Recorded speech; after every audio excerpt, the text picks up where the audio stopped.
ഒരു അര സ്പൂൺ ആയാലും മതി ഉപ്പ്. പിന്നെ ഒരു സ്പൂണോ ഒന്നര സ്പൂൺ കുരുമുളക് പൊടിയുടെ ടേസ്റ്റ് കൂടും. ഒരു സ്പൂൺ ആണെങ്കിലും എരിവ് അധികം വേണമെങ്കിൽ ഒരു സ്പൂൺ ഇട്ടാലും മതി. പിന്നെ ഞാനിപ്പോൾ മുളക് പൊടി ആവശ്യം കിട്ടാത്തവർക്ക് പാക്കറ്റ് ഫിഷ് മസാല, ഫിഷിൻ്റെ മസാലപ്പൊടി കിട്ടും, അത് മേടിച്ചിട്ടാലും മതി. ഞാനിപ്പോൾ ഒരു അര സ്പൂൺ ഇട്ടിട്ടുണ്ട്. ഒരു സ്പൂൺ മഞ്ഞൾപ്പൊടി ഇട്ടിട്ടുണ്ട്. പിന്നെ ഒരു സ്പൂണ് മുളക് പൊടി നമ്മൾ കുരുമുളക് പൊടി ഇടുമ്പോൾ കുറച്ച് മുളക് പൊടി ഇട്ടാൽ മതി, നല്ല എരിവായിപ്പോവും. പിന്നെ ഇഞ്ചിയും വെളുത്തുള്ളിയും കൂടി അരച്ചതാണിത്, അതൊരു 2 സ്പൂൺ ഇട്ടാൽ നല്ല ടേസ്റ്റ് വരും. അത് എന്തോരം കൂടുന്നോ അത്രയും ടേസ്റ്റ് വരും. പിന്നെ ഇത് വറക്കുമ്പോൾ മണം അധികം പുറത്തോട്ട് നമ്മുടെ ഉടുപ്പയിലേക്കോ അല്ലെങ്കിൽ പുറത്തോട്ട് മണം പോകാണ്ടിരിക്കാൻ നമ്മൾ കരിയാപ്പില ഒരു 3-4 ഇതിൽ കരിയാപ്പില ഇട്ടാൽ മണം പോകില്ല. ഇല്ല എന്നുണ്ടെങ്കിൽ നമ്മളൊരു മെഴുതിരി കത്തിച്ച് വെച്ചാലും മതി.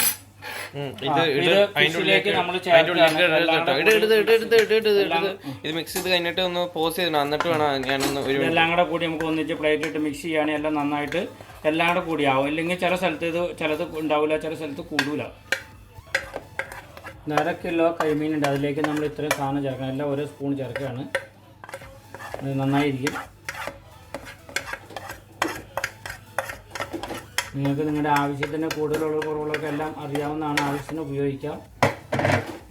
എന്നിട്ട് മിക്സ് ചെയ്യുക. 10 മിനിറ്റ് കഴിയുമ്പോൾ ഇത് വറുത്താൽ നല്ല അടിപൊളിയായിരിക്കും, നല്ല ടേസ്റ്റായിരിക്കും.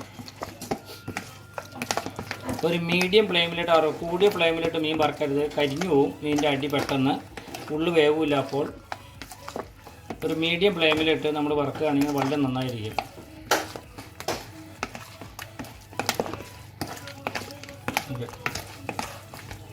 ഇത് നന്നായിട്ട് മുളക് എല്ലാം ചേർത്ത് നല്ല ഇഞ്ചി വെളുത്തുള്ളിയൊക്കെ ചേർത്ത് കലക്കി ഇതിലേക്ക് പിടിക്കാൻ വേണ്ടി വെച്ചിരിക്കുന്നതാണിത്.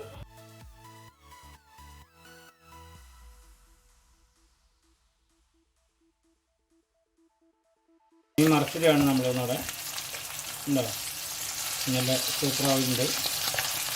ഒരു വശം നല്ല മുരിഞ്ഞുണ്ട്, അടുത്ത ദിവസം കൊണ്ട് മുരിഞ്ഞാൽ മതി.